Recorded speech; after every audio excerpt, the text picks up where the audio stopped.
हार में जीत। बहुत समय पहले की बात है। भारत के सुदूर दक्षिण में एक छोटा सा राज्य स्थित था। राजा द्वारा राज्य का संचालन शांतिपूर्ण रीति से किया जा रहा था। एक दिन अचानक उसे खबर मिली कि एक बड़े राज्य की सेना की एक बड़ी टुकड़ी उसके राज्य पर आक्रमण के लिए आगे बढ़ रही है। वह घबरा गया क्योंकि उसके पास उतना सैन्य बल नहीं था जो उतनी बड़ी सेना का सामना कर सके। उसने मंत्रणा हेतु सेनापति को बुलाया। सेनापति ने पहले ही हाथ खड़े कर दिए। वह बोला, महाराज, इस युद्ध में हमारी हार निश्चित है। इतनी बड़ी सेना के सामने हमारी सेना टिक नहीं पाएगी, इसलिए इस युद्ध को लड़ने का कोई औचित्य नहीं है। हमें अपने सैनिकों के प्राण गंवाने के बजाय पहले ही हार स्वीकार कर लेनी चाहिए।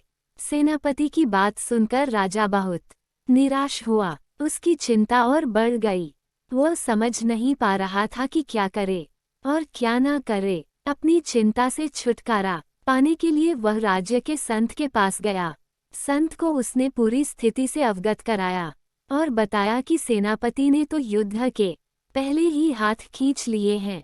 ये सुनकर संत बोले, राजन, ऐसे सेनापति को तो तुरंत उसके पद से हटाकर कारागृह में डाल देना चाहिए। ऐसा सेनापति जो बना लड़े हार मान रहा है, उसे सेना का नेतृत्व करने का कोई अधिकार नहीं है।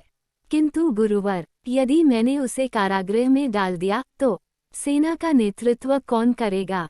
राजा चिंतित होकर बोला, राजन, तुम्हारी सेना का नेतृत्व मैं करूंगा। संत बोले। राजा सोच में पड़ गया कि संत युद्ध कैसे लड़ेंगे। उन्होंने तो कभी कोई युद्ध नहीं किया है, किंतु कोई विकल्प न देख उसने संत की बात मान ली और उन्हें अपनी सेना का सेनापति बना दिया। सेनापति बनने के बाद संत ने सेना की कमान संभाल ली और सेना के साथ युद्ध के लिए कूच कर दिया। रास्ते में एक मंदिर पड़ा। मंदिर के सामने संत ने सेना को रोका और सैनिकों से बोले, यहाँ कुछ देर रुको, मैं मंदिर में जाकर ईश्वर से पूछकर आता हूँ कि हमें युद्ध में विजय प्राप्त होगी या नहीं। ये सुन सैनिकों ने चकित होकर पूछा, मंदिर में तो भगवान की पत्थर की मूर्ति है, वह कैसे बोलेगी? इस पर सेना की कमान संभाल रहे संत ने कहा, मैंने अपनी सारी उम्र दैवीय शक्तियों से वार्तालाप किया है, इसलिए मैं ईश्वर से बात कर लूंगा। तुम लो यहीं रुककर मेरी प्रतीक्षा करो। ये कहकर संत मंदिर में चले गए। कुछ देर बाद जब वे वापस लौटे तो सैनिकों ने पूछा, ईश्वर ने क्या कहा? संत ने उत्तर दिया, ईश्वर ने कहा कि यदि रात में इस मंदिर में प्रकाश दिखाई पड़े तो हमारी विजय निश्चित है। पूरी सेना रात होने की प्रतीक्षा करने लगी। रात हुई तो मंदिर में उन्हें प्रकाश दिखाई पड़ा। ये देख सेना खुशी से झूम उठी। उन्हें विश्वास हो गया कि अब वे युद्ध जीत लेंगे।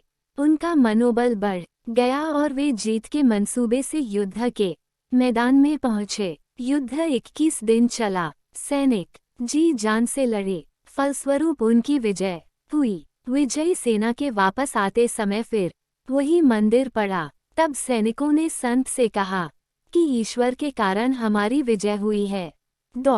आप जाकर उन्हें धन्यवाद दे आएं। संत ने उत्तर दिया, इसकी कोई आवश्यकता नहीं है। ये सुन सैनिक कहने लगे, आप कितने कृतघ्न हैं। जिस ईश्वर ने मंदिर में रोशनी कर हमें जीत दिलाई, आप उनका धन्यवाद भी नहीं कर रहे। तब संत ने उन्हें बताया, उस रात मंदिर से आने वाली रोशनी एक दिए की थी और वह दिया मैं वहां जलाकर आया था। दिन में तो वो रोशनी दिखाई नहीं पड़ी, किंतु रात होते ही दिखाई देने लगी। दिए की रोशनी देखकर तुम सबने मेरी बात पर विश्वास कर लिया कि युद्ध में विजय हमारी होगी।